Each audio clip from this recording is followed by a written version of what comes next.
Selamat malam teman-teman. Gue ini ada keturunan Cina dan percaya nggak percaya gue dulu sekolahnya di STM. Bingung kan lu Cina di STM? Ada. Gue dulu di STM dan selalu ada orang-orang yang menganggap negatif bahwa orang Cina di STM itu selalu jadi bahan palakan. Kayak teman gue, setiap tahu gue lu anak STM bar? Iya. Paling juga Cina-Cina kayak lu tuh kerjanya dipalakin doang. Kalau nggak disuruh-suruh. Temen gue bisa tahu. Ya bener sih. Cuman nggak gitu-gitu banget lah. Lu kan Cina juga, kayak gak dipalakin aja. Itu teman gue yang emang kayak begitu.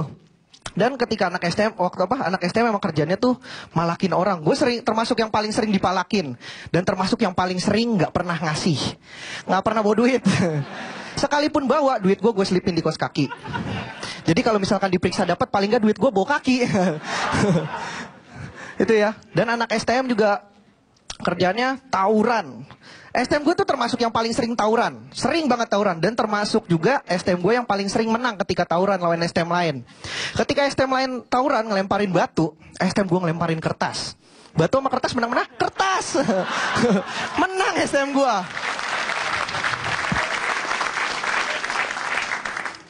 Dan anak STM memang gitu ya. Kehidupan sekolah gue memang gak pernah gak selalu menyenangkan.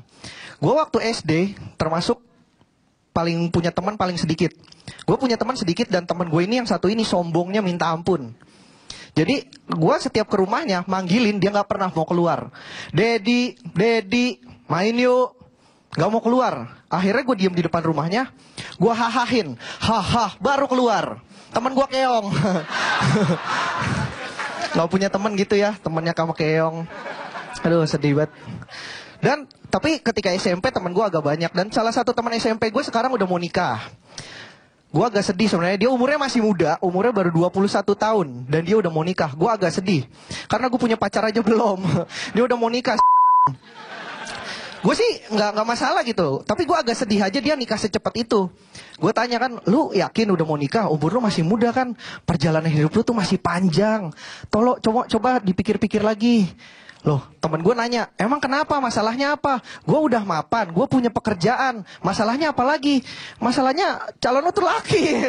Dipikir lagi lah. Masih panjang itu, berapa tahun lu kena hinaan nanti.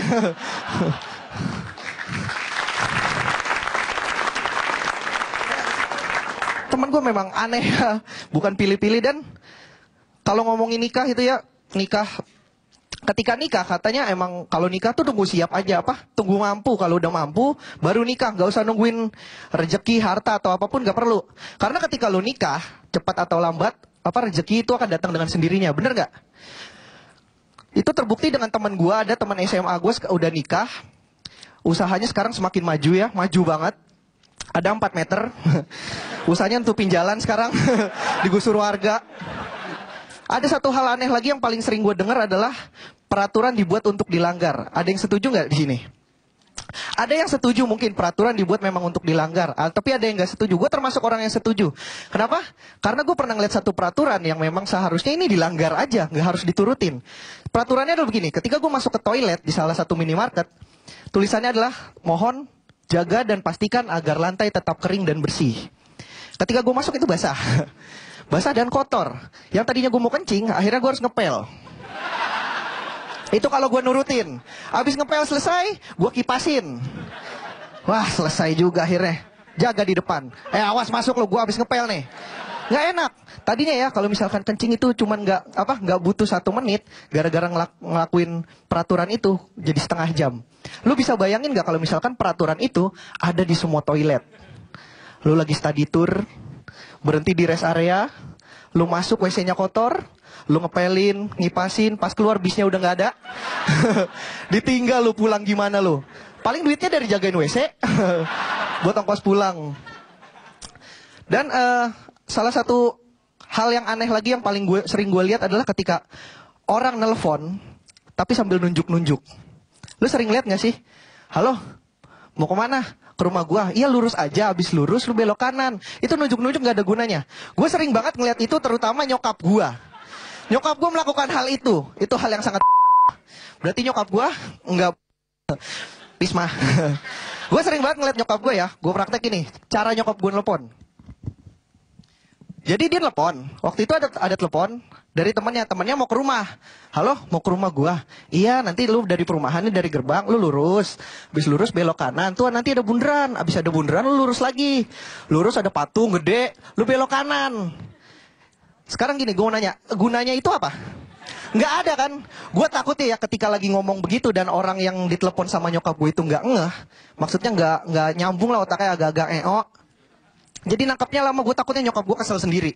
Gue takut banget nyokap gue itu kesel sendiri. Jadi ketika lagi telepon, halo mau ke rumah gue?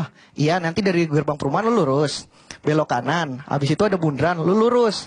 Makanya perhatiin, bukan begitu. Liatin nih tangan gue. Ini lu lurus.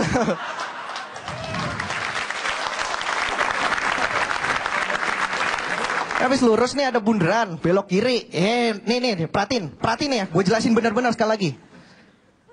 Lurus, belok kanan, belok kiri ada bundaran, ada patung, lu belok kiri.